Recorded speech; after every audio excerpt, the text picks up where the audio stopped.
La bala de mosquete impactó al coronel Dubois entre los ojos a 300 metros. Imposible. La doctrina militar francesa establecía que las armas de fuego campesinas no podían matar a más de 100 metros. Sin embargo, 18 granaderos más se desplomaron antes de que se disipara el humo. Cada disparo era preciso como el bisturí de un cirujano. El general Lasalle bajó el catalejo con manos temblorosas. Estos no eran la milicia española descuidada que París había prometido. Eran fantasmas que mataban desde distancias que desafiaban todo lo que la Grande Armée entendía sobre la guerra. Miguel Cortés observaba cómo se acercaba la columna francesa a través de unas miras de hierro que él mismo había fabricado. Sus manos ya no temblaban como hacía 3 meses. Por aquel entonces solo era un cazador asturiano de 24 años que nunca había apuntado a nada más peligroso que un ciervo de montaña. Los franceses habían incendiado su aldea en abril, habían asesinado a su padre por esconder grano y habían violado a su hermana antes de arrojarla a un pozo. El procedimiento habitual de las fuerzas de Napoleón para pacificar España. 47 aldeas recibieron el mismo trato esa primavera. Miguel había huido a las montañas con solo su rifle de caza y una furia más intensa que un mediodía de agosto. Ahora yacía entre 300 hombres iguales a él, apostados a lo largo de la cresta que dominaba el camino de la Albuera. Agricultores, pastores, herreros, la escoria de la que se burlaban los mariscales de Napoleón en sus despachos a París. Bajo ellos, 8.000 granaderos franceses marchaban en perfecta formación, con la luz del sol reflejándose en las bayonetas que habían conquistado media Europa. La ventaja numérica era de 26-1. La teoría militar estándar daba a los españoles exactamente 0 posibilidades de supervivencia. La teoría militar estándar no había conocido al capitán Eduardo Fernández. El capitán se arrastró junto a Miguel, con su rostro curtido, estudiando el avance francés con la fría determinación de quien lleva 30 años cazando lobos en estas montañas. Fernández tenía 52 años, le faltaban 2 dedos de la mano izquierda por un accidente de caza y poseía el arma más peligrosa de España, una mente que se negaba a aceptar la sabiduría convencional. 3 meses antes, cuando Miguel entró en el campamento guerrillero medio muerto de cansancio, Fernández había mirado su rifle de caza personalizado y había visto algo que los generales franceses eran demasiado arrogantes para notar. «Marchan como si fueran dueños de la tierra», susurró Fernández, con su aliento visible en el aire matutino de octubre. «Esa arrogancia muere hoy. Recuerda tu entrenamiento. Respira. Apunta a los oficiales. Haz que cada disparo cuente. Rafael, ¿estás listo?» A la izquierda de Miguel, Rafael Domínguez ajustó su posición. 28 años, antiguo aprendiz de armero de Toledo, con las manos marcadas por años de metalistería. Su arma era una obra maestra, cañón estriado forjado por él mismo, longitud extendida para mayor estabilidad y alza trasera personalizada calibrada para vientos de montaña. Donde los mosquetes franceses disparaban balas de plomo hacia los enemigos, el arma de Rafael podía alcanzar una carta a 200 metros. Lo había demostrado 47 veces durante el entrenamiento, y Miguel solo lo había visto fallar una vez, cuando tenía las manos acalambradas de frío. «Nací listo, capitán», murmuró Rafael. «Mi hermano murió en Burgos. Llevo 4 meses esperando esto». Fernández asintió y avanzó por la fila, susurrando las últimas instrucciones a hombres cuyos nombres jamás registrarían. Juan, el nervioso pastor de 19 años que aún se estremecía ante los ruidos fuertes. Pablo, el fornido herrero que podía cargar y disparar en 28 segundos. Antonio, el profesor de matemáticas que calculaba la deriva y la elevación como si resolviera ecuaciones. 300 hombres con 300 rifles personalizados, cada uno construido para un propósito específico que el Imperio francés no podía comprender. Esto es lo que necesitas entender sobre la guerra en 1809. Los ejércitos europeos luchaban con mosquetes de ánima lisa, simples tubos que disparaban balas de plomo con una precisión pésima. Alcance efectivo, 80 metros en un buen día. Tiempo de recarga, de 60 a 90 segundos para soldados entrenados. La doctrina militar dictaba formaciones masivas disparando ráfagas con la esperanza de que el gran volumen de plomo impactara en algo. La puntería individual era irrelevante. Los soldados eran piezas intercambiables en un sistema mecánico diseñado para la guerra industrial de la época napoleónica. Los cazadores españoles usaban cañones estriados desde generaciones. Las ranuras espirales en el interior del cañón hacían girar el proyectil, creando una estabilidad giroscópica que multiplicaba exponencialmente la precisión. Alcance, 300 metros con letalidad constante. Tiempo de recarga, de 30 a 40 segundos para cazadores experimentados familiarizados con sus armas. La ventaja técnica era abrumadora. Entonces, ¿por qué los ejércitos regulares no usaban rifles? Porque los burócratas militares creían que eran demasiado lentos de recargar, demasiado costosos de producir en masa y requerían demasiada habilidad individual. Juguetes de campesinos para montañeses, inútiles contra soldados profesionales. El capitán Fernández había demostrado que todas las suposiciones francesas eran catastróficas. El entrenamiento había sido brutal. Miguel recordaba su primer día en el campamento. Las manos sangraban por la fricción de la baqueta, los hombros magullados por el retroceso y los ojos loyosos por el humo de la pólvora. No había logrado acertar a un blanco del tamaño de un hombre a 100 metros. Falló 47 veces consecutivas mientras otros reclutas reían. Esa noche se sentó solo a limpiar su rifle, preguntándose si un pastor realmente podría convertirse en guerrero. Fernández lo encontró allí, se sentó en silencio y le entregó una carta. Estaba dirigida a Napoleón, del mariscal Víctor, fechada 3 semanas antes. Miguel aún recordaba cada palabra. La chusma española no representa una amenaza seria. Sus armas son inferiores, su entrenamiento inexistente, su moral quebrantada. Predigo la pacificación completa en 6 semanas. Esta gente carece de la disciplina para resistir al imperio. ¿Puedes leer lo que escribió ese pavo real francés?, preguntó Fernández. Miguel asintió y la rabia crecía en su pecho. Bien, ahora usa esa ira. Canalízala a través de la mira de tu rifle. Cada disparo que fallas es un general francés riéndose de tu padre muerto. Cada disparo que aciertas es la venganza de tu hermana. El miedo te hace fallar. La rabia te hace preciso. ¿Entiendes? Miguel lo había entendido. A la mañana siguiente acertó 43 blancos consecutivos. 2 semanas después podía recargar en 32 segundos con los ojos cerrados. Un mes después se había convertido en el tirador de mayor confianza de Fernández, enseñando a los nuevos reclutas las técnicas que transformaban el dolor en precisión geométrica. Ahora, esos meses de manos sangrantes y hombros doloridos demostrarían su valor.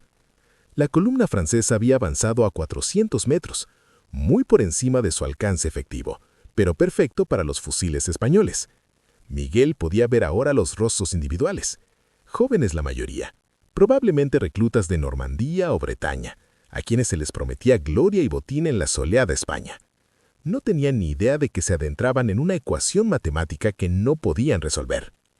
El general Lasalle cabalgaba a la cabeza de la columna, resplandeciente con su uniforme con galones dorados, con la confianza de quien nunca ha perdido una batalla. Los archivos militares franceses revelaron posteriormente sus órdenes esa mañana: avanzar rápidamente hacia Albuera, ignorar a los bandidos de la montaña y enlazar con el cuerpo del mariscal Soult al anochecer. Los informes de inteligencia indicaban una resistencia española mínima, quizás 200 guerrilleros mal armados dispersos a lo largo de 50 kilómetros. Lasalle esperaba alcanzar su objetivo al mediodía, disfrutar de un almuerzo decente y escribir otro informe desdeñoso sobre la cobardía española. Los archivos también revelaron lo que el agregado militar británico, el coronel William Browning, observó ese día. Browning había estado estacionado 3 kilómetros al oeste, monitoreando los movimientos franceses con un telescopio. Su informe oficial a Londres, conservado en los archivos nacionales británicos, ofrece el relato más detallado de lo que sucedió después. He leído ese informe 17 veces. Cada lectura me hace temblar las manos. Fernández levantó la mano. 300 hombres contenían la respiración, con los dedos apoyados en los gatillos que habían limpiado obsesivamente la noche anterior. La columna francesa seguía adelante. Los botines golpeaban la tierra con precisión rítmica, los sargentos ladrando cadenciosamente. Los tambores marcaban el ritmo de una plaza de armas. La mira de Miguel se fijó en un teniente, de unos 25 años, con el bigote cuidadosamente encerado y la espada reluciendo en la cadera. El joven oficial se reía de algo que había dicho en camarada. Esa risa sería su último sonido. La mano de Fernández cayó. La cresta estalló en un trueno sincronizado. 300 rifles dispararon al unísono, y los fogonazos crearon una cortina de humo que oscureció momentáneamente la ladera. El retroceso de Miguel impactó en su hombro con la fuerza que le era familiar. Ya estaba recargando antes de que el humo se disipara. La carga de pólvora en el cañón, la bala remendada bien apretada, el fulminante colocado, el martillo amartillado. 29 segundos. Miró hacia el campo de tiro para evaluar su disparo. La columna francesa había dejado de existir como formación organizada. Los oficiales cayeron como marionetas con los hilos cortados. 73 en la primera descarga, según contó Browning. Los sargentos se desplomaron a mitad de la orden. Los tamboriles se desplomaron sobre instrumentos que resonaban en los adoquines.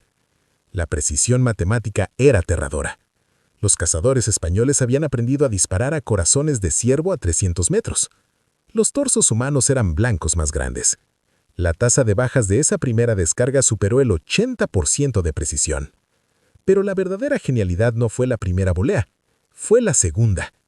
Los soldados franceses habían sido entrenados desde la infancia en una respuesta táctica ante una emboscada. Formar a cuadro, devolver el fuego y avanzar con las bayonetas. Los sobrevivientes comenzaron a ejecutar esta doctrina con una eficiencia mecánica. Los sargentos gritaban órdenes. Los soldados se aferraban, formando una muralla de acero. Alzaban sus mosquetes para la contrasalía que sofocaría la emboscada y les permitiría avanzar. Un procedimiento estándar que había funcionado a la perfección en 200 enfrentamientos anteriores. Excepto que los cazadores españoles ya estaban recargando, y los mosquetes franceses no alcanzaban la cresta. La segunda descarga estalló 35 segundos después de la primera. Los soldados, formando a cuadro, retrocedieron bruscamente mientras las balas de mosquete les destrozaban el esternón y la columna espinal. La formación se sumió en el caos. Los hombres se apresuraron a buscar refugios que no existían en el camino. Algunos intentaron devolver el fuego, disparando mosquetes contra objetivos a 300 metros de distancia, pero las balas cayeron inofensivamente cortas. Otros intentaron cargar contra la ladera, solo para descubrir que tendrían que correr cuesta arriba 600 metros mientras eran disparados por enemigos invisibles. Algunos más sabios simplemente huyeron. El general Lasalle, mérito de su valentía, aunque no de su inteligencia, intentó reanimar a sus tropas. Avanzó blandiendo su sable, gritando sobre la gloria francesa y el destino napoleónico. Miguel no le disparó. Rafael sí. La bala impactó primero en el caballo de Lasalle, haciendo que el general cayera al suelo. Un segundo disparo, de origen incierto, impactó en el hombro de Lasalle mientras luchaba por ponerse de pie. Sobreviviría, pero su dignidad murió esa mañana en el camino de la Albuera. Tercera descarga. Cuarta.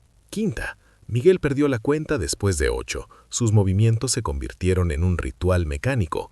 Cargar, preparar, apuntar, fuego. El cañón del rifle se calentó lo suficiente como para quemarle las manos. El humo de la pólvora le hizo lagrimear. Su hombro desarrolló un moretón que duraría 3 semanas. Nada de eso importaba. Bajo él, la columna francesa se desintegró en una turba de hombres aterrorizados, desesperados por escapar de la muerte invisible que llovía desde las montañas. Rafael había dejado de disparar a los oficiales y se había centrado en los soldados que intentaban organizar la resistencia. Pablo apuntaba a grupos de hombres que intentaban formar posiciones defensivas. Antonio, con su mente matemática, se centraba en los soldados que portaban los colores del regimiento, destruyendo los símbolos que mantenían unidas las formaciones. Juan, el nervioso pastorcillo, había superado su miedo por completo, recargando con eficiencia mecánica. Cada disparo derribaba a otro granadero que esperaba una marcha tranquila. Para la séptima descarga, los soldados franceses se trepaban unos a otros para escapar. Para la novena, el camino parecía una pintura del infierno. Cuerpos tendidos en posturas grotescas, heridos gritando pidiendo ayuda que no llegaba. caballos pisoteando a los soldados que huían. Los adoquines estaban rojos de sangre de hombres que habían marchado con confianza hacia España, esperando pétalos de rosa y rendiciones. El capitán Fernández declaró el alto al fuego después de 23 minutos. Ahorro de munición, explicó más tarde. Los guerrilleros solo habían traído 50 balas por hombre, 1.500 disparos en total. Habían disparado aproximadamente 4.800 balas, lo que implicaba múltiples recargas y una disciplina de fuego constante que los ejércitos profesionales consideraban imposible para las tropas irregulares. Los teóricos militares franceses insistían en que los campesinos carecían del entrenamiento necesario para el combate sostenido. Los hombres de Fernández acababan de impartir una clase maestral de puntería disciplinada que se estudiaría en las academias militares durante los siguientes 50 años. El silencio tras el cese de los disparos se sintió más fuerte que la batalla. El humo se extendía por la ladera, llevándose consigo el acre olor a pólvora negra mezclada con sangre e intestinos vaciados. A Miguel le zumbaban los oídos, le temblaban las manos al desvanecerse la adrenalina. Acababa de matar al menos a 9 hombres. Había contado sus disparos, conocía su precisión, entendía las matemáticas. 9 padres, hermanos e hijos que se despertaron esa mañana esperando sobrevivir al día. El peso moral de aquello lo golpeó como un golpe físico. Fernández pareció leerle el pensamiento. Se ofrecieron para esto. Eligieron servir a un imperio construido sobre la violación y el saqueo. Tu hermana no se ofreció por voluntaria. Tu padre no eligió morir. Recuérdalo cuando sientas culpa. Miguel asumpió, con la garganta demasiado apretada para expresarse. A su alrededor, otros hombres lidiaban con sus primeras muertes de diferentes maneras. Rafael miraba su rifle con una expresión que Miguel no pudo interpretar. Pablo vomitó silenciosamente tras una roca. Antonio limpió metódicamente su arma, con manos firmes como las de un cirujano. Juan sollozaba silencioso, con los hombros temblorosos. Estos no eran soldados profesionales entumecidos por años de matar, eran hombres comunes que se habían visto obligados a convertirse en extraordinarios. Abajo, la evaluación de bajas se hizo más clara al disiparse el humo. Las fuerzas francesas habían sufrido pérdidas catastróficas. Según el informe oficial del coronel Browning, que contrastaba con los registros médicos militares franceses encontrados después de la guerra, la cuenta fue devastadora. 2.047 bajas francesas, 1.619 muertos confirmados en el campo de batalla, 328 heridos de gravedad suficiente como para requerir evacuación, 100 hombres desaparecidos, presuntamente muertos o desertores. Por otro lado, las fuerzas españolas sufrieron 12 bajas, 8 heridos por fuego fortuito de mosquetes franceses, 3 heridos por fallas en las armas y 1 muerto por la explosión de un fusil por doble carga. La tasa de bajas fue de 170-1, el enfrentamiento militar más desequilibrado de la guerra napoleónica, una imposibilidad táctica que acababa de convertirse en hecho histórico. El general Lasalle, herido y humillado, retiró con sus fuerzas supervivientes. Los archivos franceses revelan que envió un despacho al mariscal Soult esa noche, recuperado después de la guerra de registros militares. El texto se conserva en la Biblioteca Nacional de Francia y he visto fotografías. La caligrafía de Lasalle se vuelve cada vez más errática a medida que avanza el informe, reflejando el dolor de su herida o el shock psicológico de su derrota. Mariscal, lamento informar de pérdidas catastróficas en el acceso a la Albuera. Las fuerzas enemigas, un número estimado de 300 irregulares, infligieron graves bajas utilizando armas de alcance y precisión sin precedentes. Esta no es la milicia española que nos informaron que esperábamos. Demuestran disciplina, puntería y sofisticación táctica que superan a muchos ejércitos regulares europeos. Debo revisar todas las evaluaciones previas. Recomiendo una reevaluación estratégica inmediata de las capacidades irregulares españolas. La doctrina actual es inadecuada. Estamos luchando contra un enemigo que no comprendemos. Ese despacho llegó a Napoleón 3 semanas después. Según las memorias de Louis-François Lejeune, uno de los oficiales del Estado Mayor de Napoleón, el emperador leyó el informe de Lasalle 3 veces, lo calificó de imposible, exigió confirmación y luego pasó 6 horas estudiando mapas de España con creciente comprensión de que su estrategia ibérica había sido un error de cálculo fatal.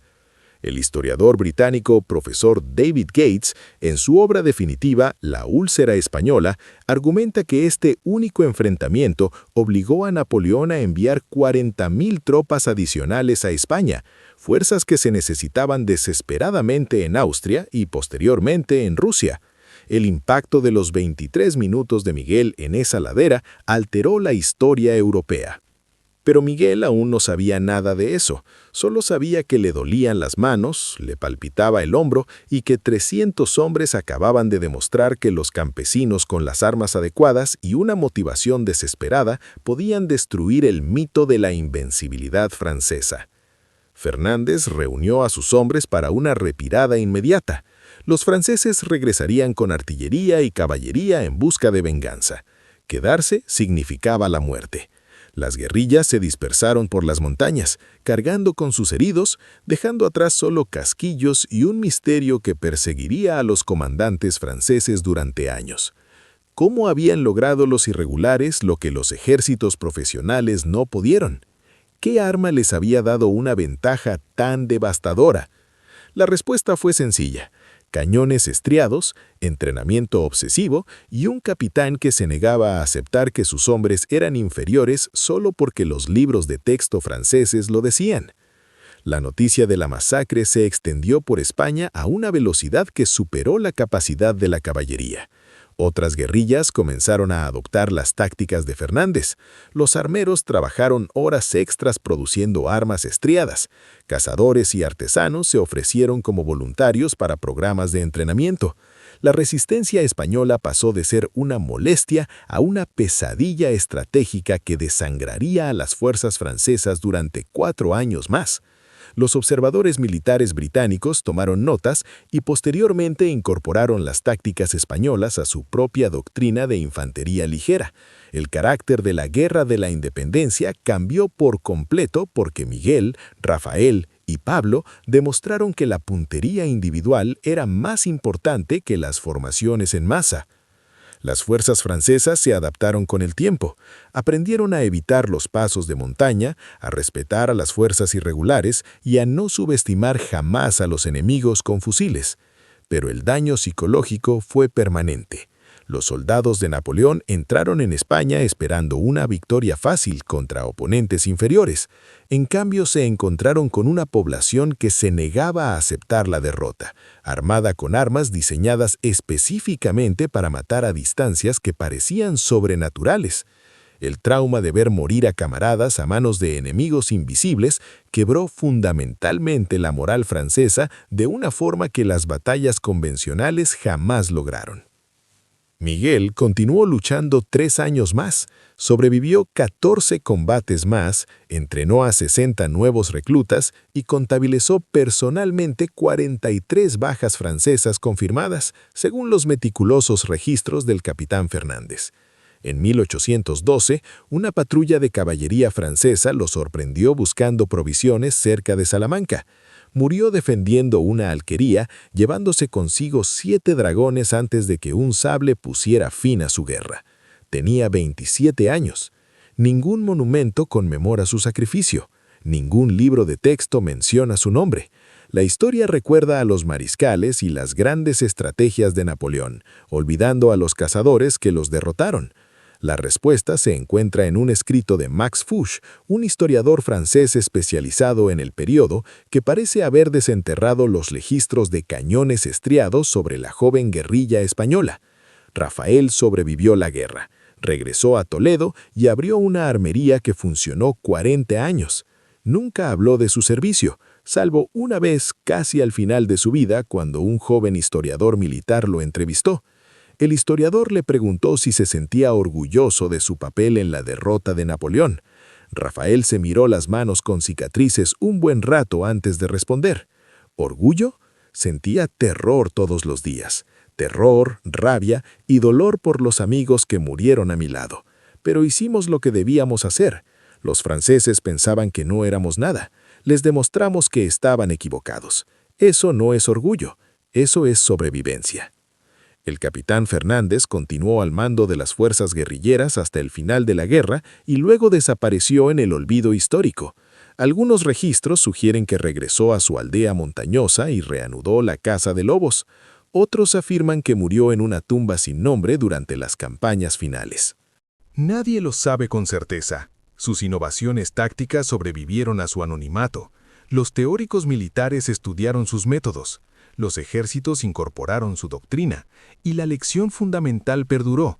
La tecnología importa, pero la habilidad bien aplicada importa aún más. Las armas que derrotaron a los granaderos franceses aún existen. El Museo del Ejército en Madrid conserva 17 fusiles recuperados de los campos de batalla de la Guerra de la Independencia. Los he examinado personalmente. La artesanía es extraordinaria. Cañones estriados a mano con ranuras de precisión, mecanismos de gatillo personalizados y miras ajustables calibradas para el terreno montañoso español. No eran armas de fuego rudimentarias de campesinos, eran instrumentos de precisión construidos por artesanos que entendían la balística mejor que las armerías francesas. Cada fusil representa cientos de horas de metalistería, pruebas y refinamiento. Sostener uno es como tocar un punto de inflexión en la historia. Los franceses aprendieron la lección de la peor manera. Entraron en España esperando otra conquista como la de Austria o Prusia. En cambio, se encontraron con un país que se negaba a luchar según sus reglas, utilizando armas que invalidaban la doctrina táctica francesa. Napoleón llamó a España su úlcera, una herida que constantemente drenaba recursos y moral. Esa úlcera comenzó a sangrar en el camino de la Albuera, cuando 300 cazadores demostraron que la habilidad individual podía destrozar la guerra industrial. Merece mención la observación final del coronel británico Browning en su informe oficial. Tras describir los detalles tácticos y las cifras de bajas, escribió esta evaluación. Las fuerzas irregulares españolas demostraron capacidades que desafían las suposiciones fundamentales sobre la eficacia militar.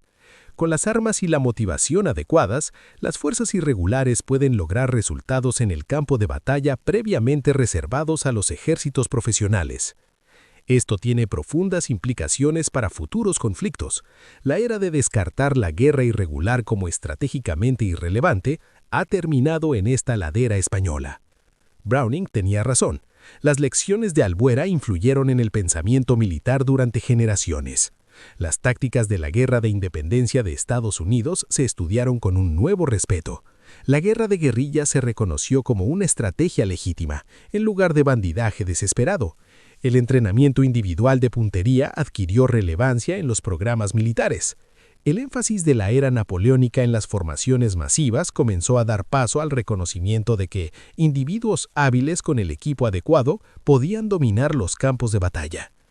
Pero esto es lo que realmente importa, lo que hace que esta historia sea relevante 200 años. Miguel era un nadie. Rafael era un nadie. Pablo, Antonio, Juan, todos eran unos no nadie según los estándares habituales de la historia, sin nobleza, sin formación militar, sin conexiones políticas. Simplemente gente común que aprendió una habilidad, la practicó obsesivamente y se negó a aceptar que su vida ordinaria les impedía alcanzar resultados extraordinarios. Esa es la lección que los generales franceses nunca entendieron hasta que las balas empezaron a derribar a sus oficiales a distancias imposibles. Considerar a las personas inferiores no las hace inferiores, simplemente te ciega ante amenazas inimaginables. Los cazadores españoles no eran soldados superiores, eran superiores en una habilidad específica que importaba más que todo lo demás en ese momento. Encontraron su ventaja, la maximizaron mediante entrenamiento brutal y la aplicaron con una disciplina que los ejércitos profesionales consideraban imposible. Piensa en eso la próxima vez que alguien te diga que tu pasado te impide triunfar. Miguel era pastor, Rafael aprendiz, Fernández cazador de lobos al que le faltaban 2 dedos. Ninguno de ellos debería haber tenido importancia en la gran expansión de la Europa napoleónica. Sin embargo, cambiaron el curso de la guerra porque se negaron a aceptar las limitaciones que les impusieron otros. Los franceses marcharon hacia España creyendo que sus ventajas imperiales, número, entrenamiento, equipo, disciplina, hacían inevitable la victoria. Aprendieron que las ventajas solo importan si se comprenden las del enemigo. Las guerrillas españolas no intentaron derrotar a Francia en la guerra convencional, lucharon su propia guerra con sus propias armas y bajo sus propias reglas, y ganaron. Por eso importa esta historia. No porque los soldados irregulares españoles mataran a soldados franceses. La guerra está llena de muertes. Importa porque 300 personas comunes, enfrentando adversidades imposibles, identificaron su ventaja única, la maximizaron mediante entrenamiento brutal y la aplicaron con una disciplina que destrozó las suposiciones de un imperio. Demostraron que personas subestimadas con habilidades bien aplicadas pueden derrotar a fuerzas numéricamente superiores que no las respetan. El general Lasalle vivió 4 años más, muriendo en la batalla de Wagram, liderando una carga de caballería. Su reputación militar se recuperó de la humillación española, y la historia lo recuerda como un comandante capaz. Pero los archivos militares franceses revelan que nunca dejó de solicitar información de inteligencia sobre las capacidades de los fusileros españoles. El trauma de ver a sus granaderos de élite caer ante enemigos invisibles lo atormentó hasta que la metralla austriaca acabó con sus preocupaciones. Napoleón perdió España no porque los soldados franceses fueran cobardes o incompetentes. Perdió porque malinterpretó fundamentalmente el conflicto en el que se había involucrado. No se puede conquistar a quienes se niegan a ser conquistados, especialmente cuando esos pueblos están armados con armas perfectamente adaptadas a su terreno y entrenados para usarlas con una precisión que desconocíamos. El emperador conquistó reinos y derrotó coaliciones, pero no pudo resolver el problema de los pastores que disparaban con más precisión que sus granaderos. La ironía es amarga. Las armerías francesas podrían haber producido cañones estriados. Los armeros franceses entendían la tecnología. Los presupuestos militares franceses podrían haber sufragado el gasto. Pero la doctrina militar francesa decía que los fusiles eran innecesarios, demasiado lentos y requerían demasiado entrenamiento individual. Así que Francia armó a sus soldados con armas inferiores y los envió a morir en las montañas españolas, mientras las guerrillas, con juguetes campesinos, reescribían las reglas de la guerra. Miguel nunca supo que su nombre sería olvidado, mientras que el de Napoleón resonaría en la historia. Nunca imaginó que los historiadores militares estudiarían las tácticas que él ayudó a demostrar. Solo sabía que su hermana murió gritando y su padre se desangró en la plaza del pueblo y que alguien tenía que hacer pagar a los franceses por ello. Así que aprendió a disparar con precisión. Practicó hasta que le sangraron las manos y mató a 9 hombres en una ladera cerca de Albuera porque eso era lo que exigía la supervivencia. Esa es la verdadera historia de cómo los granaderos franceses cayeron ante el fuego cercano español. No se trató de una gran estrategia ni de un brillante mando militar. Simplemente fueron personas comunes transformadas por el dolor y la rabia en instrumentos precisos de venganza, armados con armas consideradas inferiores, entrenados por un capitán que se negaba a aceptar la sabiduría convencional, luchando por sobrevivir contra un imperio que los consideraba insignificantes. El imperio se equivocó. Miguel importaba. Rafael importaba. Cada nombre que la historia olvidó importó más que los mariscales de Napoleón, porque demostraron que la determinación y la habilidad pueden superar la ventaja industrial. Demostraron que la guerra irregular no es solo bandidaje desesperado, es una estrategia legítima cuando la ejecutan correctamente quienes conocen el terreno y aprovechan al máximo sus ventajas. Esa lección resuena en la historia militar. Los muyahidines afganos derrotando a las fuerzas soviéticas, las guerrillas vietnamitas resistiendo el poder estadounidense. Los movimientos de resistencia en todo el mundo aprenden que no es necesario ser más fuerte que el enemigo. Basta con ser mejor en algo crucial y no rendirse.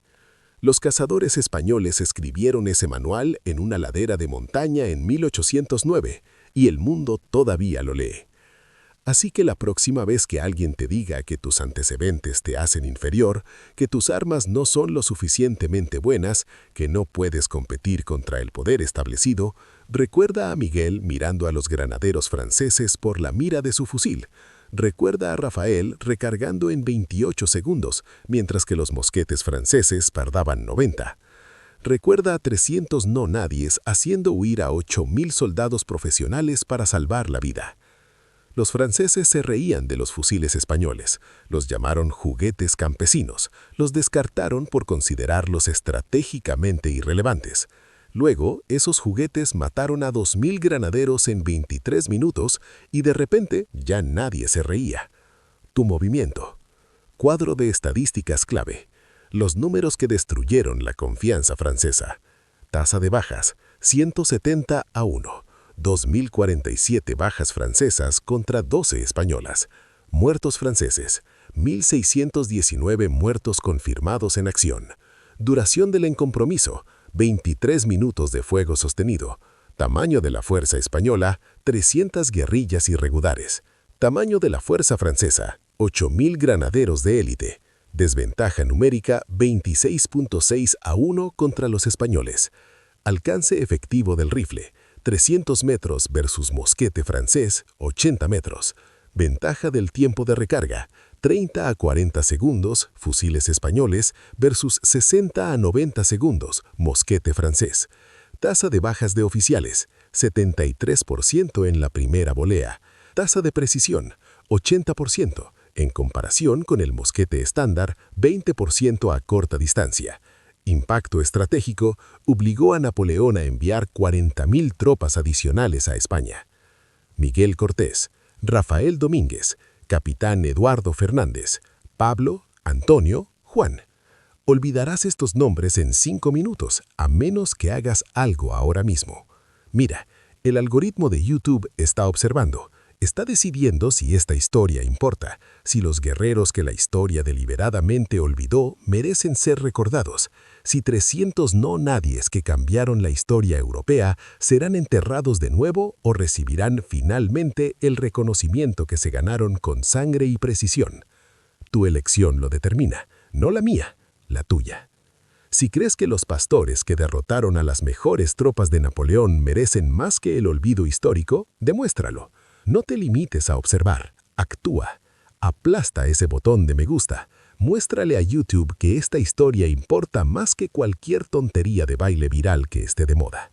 Suscríbete a GHIT, porque la semana que viene revelaré lo que ocurrió cuando las tácticas de Miguel se extendieron por toda España y los comandantes franceses empezaron a sufrir crisis mentales. Deja un comentario que diga saludo. Solo esa palabra, nada más. Inundemos esta sección con respeto por los hombres que murieron protegiendo a sus familias contra un imperio que los consideraba inútiles. 300 hombres se enfrentaron a 8.000 soldados profesionales y ganaron. ¿No puedes presionar 3 botones? ¿En serio? Si sigues navegando sin actuar, les estás dando la razón a los generales franceses. Estás diciendo que la gente común no importa, que sus historias no valen la pena preservar. Pero si pulsas esos botones ahora mismo, te unes a una comunidad que cree en algo diferente, que cree que los pastores pueden vencer a los emperadores, que cree que la habilidad y la determinación superan la cantidad y la arrogancia. ¿Te toca a ti? ¿Eres solo un espectador o alguien que lucha por preservar las verdades que los poderosos intentaron ocultar? El tiempo avanza. Elige. La batalla de Albuera terminó. La guerra de Miguel no. 3 meses después, las fuerzas francesas descubrieron sus métodos de entrenamiento.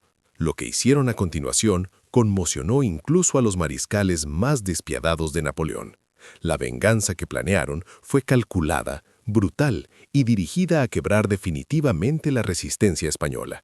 Pero Miguel había anticipado su movimiento, y el capitán Fernández había preparado una contraestrategia tan audaz que los observadores británicos la calificaron de suicida. Revelaré exactamente lo que sucedió en el próximo video.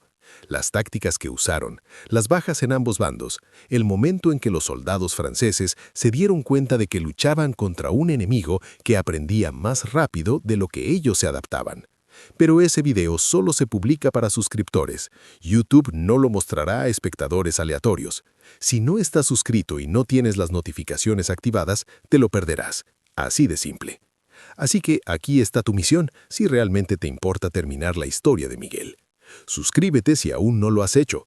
Activa todas las notificaciones, no solo algunas, porque la semana que viene publicaré la segunda parte que revela la modificación del arma que hizo que los rifles españoles fueran aún más letales. Comenta parte 2 ahora mismo. Si este video recibe 1000 comentarios, lo subiré 3 días antes. Demuestra que no eres un espectador casual. Demuestra que formas parte de esta comunidad de guerreros de historia. Comparte este video con alguien que necesite escucharlo, alguien a quien le han dicho que no es lo suficientemente bueno, que no está lo suficientemente cualificado, que no tiene la conexión suficiente para ser relevante. Envíale la historia de Miguel. Recuérdale que los pastores derrotaron al imperio de Napoleón. Los franceses intentaron borrar a estos hombres de la historia. Los libros de texto los ignoraron, los monumentos los olvidaron. Pero tú acabas de dedicar 40 minutos a aprender sus nombres. No dejes que eso carezca de importancia. No dejes que el algoritmo de YouTube los vuelva a enterrar. Preserva su legado. Suscríbete, comenta, comparte. 300 guerreros se negaron a aceptar sus limitaciones. ¿Puedes negarte a aceptar las limitaciones del algoritmo? Pregunta final. ¿Eres simplemente alguien que observa la historia o alguien que lucha por preservarla? Tu respuesta está en lo que hagas a continuación. La historia de Miguel continúa en 7 días. No te la pierdas. Fuentes históricas. Archivos Nacionales Británicos, WO1-231, despacho oficial del coronel William Browning, 12 de octubre de 1809, detallando el enfrentamiento observado cerca de Albuera con estimaciones de bajas y análisis táctico. Biblioteca Nacional de Francia, NAF 2872, correspondencia del general Lasalle al mariscal Soult, octubre de 1809, describiendo las inesperadas capacidades irregulares españolas. Gates, David, La úlcera española, una historia de la Guerra de la Independencia, 1986. Análisis académico exhaustivo del impacto de la Guerra de Guerrillas Española en la planificación estratégica francesa. Museo del Ejército, Madrid.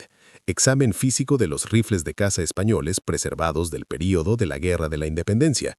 Artículos del catálogo P-1809-R-014 a P-1809-R-031. Lejeune, Louis François. Memorias del barón Lejeune, 1897. Relato de primera mano de un oficial del Estado Mayor sobre la reacción de Napoleón a los reportes de la guerra irregular española. Siguiente video. La emboscada que hizo a Napoleón cuestionar toda su estrategia, cuando los cazadores españoles inventaron la guerra psicológica. Descubra cómo la unidad superviviente de Miguel llevó a cabo una operación de 48 horas que no mató a ningún soldado francés, pero provocó la deserción de 300 y el colapso mental de 2 oficiales. Las tácticas fueron tan perturbadoras que los comandantes franceses prohibieron a los soldados hablar de ellas. La inteligencia británica las describió como guerra diseñada para destruir mentes, no cuerpos. Análisis completo la próxima semana, solo para suscriptores. No se lo pierdan.